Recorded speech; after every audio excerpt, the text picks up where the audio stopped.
Sitting here with my buddy Mike Matusow. How you doing, Mike? Good to see you. I'm doing really good.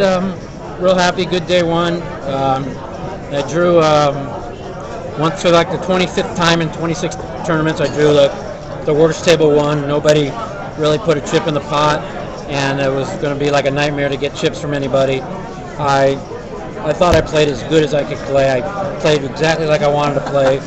Played very few hands, yet picked some good spots to pick up some chips, and got myself with 60,000, and my goal was to have 60 at the end of the day after I saw my table. So if I just saw Robert Mizrachi walking around with 173, and the truth of the matter is if he was at this table and won every hand that was dealt today, he couldn't have 173. You really think that's the case? Because a lot of the time, the structure makes it so people can. No, it's all about the table draw. Okay. This is.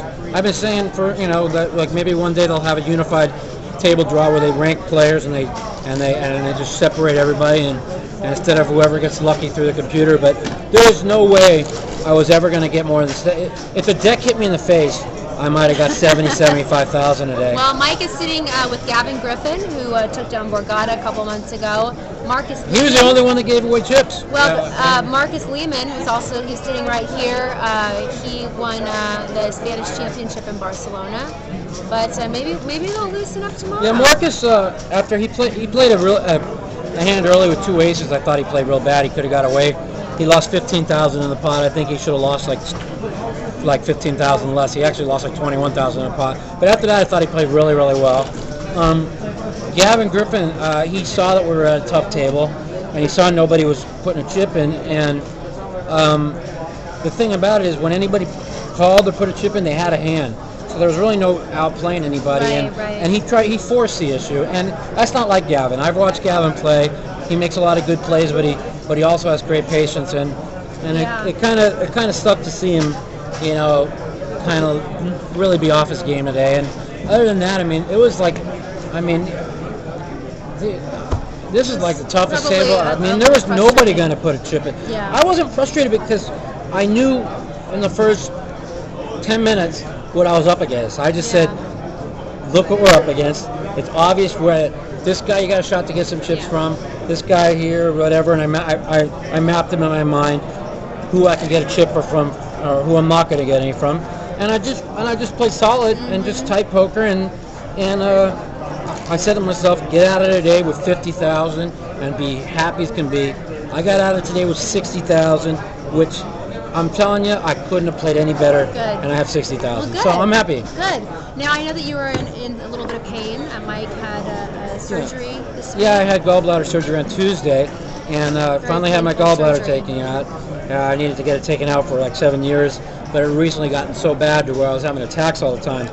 And landing yourself in the ER. I had been feeling a lot better. My doctor said I'd probably be okay by today, and I was really okay up until the last couple hours, sitting in the same spot where the incision was and where we did most of the work right up in here, and I had the stitches and stuff. It kind of got real sore. In the last hour, I was in a lot of pain, but hopefully tomorrow will be another healing day, and I'll feel better. And I'm just hoping to get a little bit better table draw where I can I see what I can do. The key to playing great poker is knowing what you got to take what the table gives you.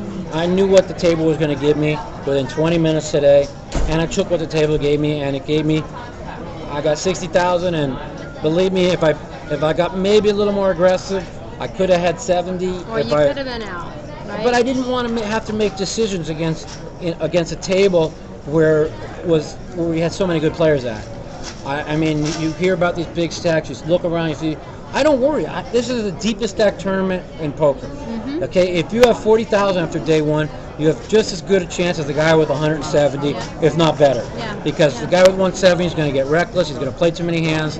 I know. I had 163 2 years ago, and was in third in chips, and unfortunately I ran into Lee Marcos, who lost his mind against me in the hand, and we played a big pot.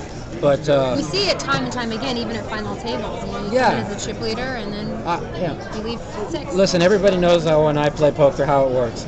Mike Matusow sits around on day one like a nit. and hopefully I get a good card day. If not, I'm right in the middle to the bottom of the pack, and I just move up day after day, and I change gears where I'm supposed to change gears. And if I'm playing real well, by the day 4, I'm top of the leaderboard, and I never risk chips, and I never. And he never plays ace rag. That's what I learned at boot camp. Never That's play what you ace taught me rag. at boot camp. Never play ace rag. And don't do that anymore. And it all. And when I'm playing well, people out there will be watching, and you can just look at the leaderboard and you'll see my chip stack, and you'll never see me in much of a confrontation, and my chips will grow, and I'll. And there's always gonna be times where you are, but when I'm on my game, I see the situations well, I see the table well, and well, it sounds like you're on your game right now. well, I'm happy the way I played today. Tomorrow, I could get a real bunch of maniacs, and now I have to adjust from today to tomorrow and how to play the game, and I just got to make sure that I get a good night's sleep, and it depends what kind of table I get tomorrow where I can make the adjustments. So, which I will. I wish you the best of luck for tomorrow, and I want you to take it easy on the working out. I know you have this bet to lose even more weight, but you need to take it easy. Yeah, I will. Right? Thank you, sweetheart. Bye, Thank everybody. you, sir. We'll see you tomorrow. Hello. Yeah, you get the call.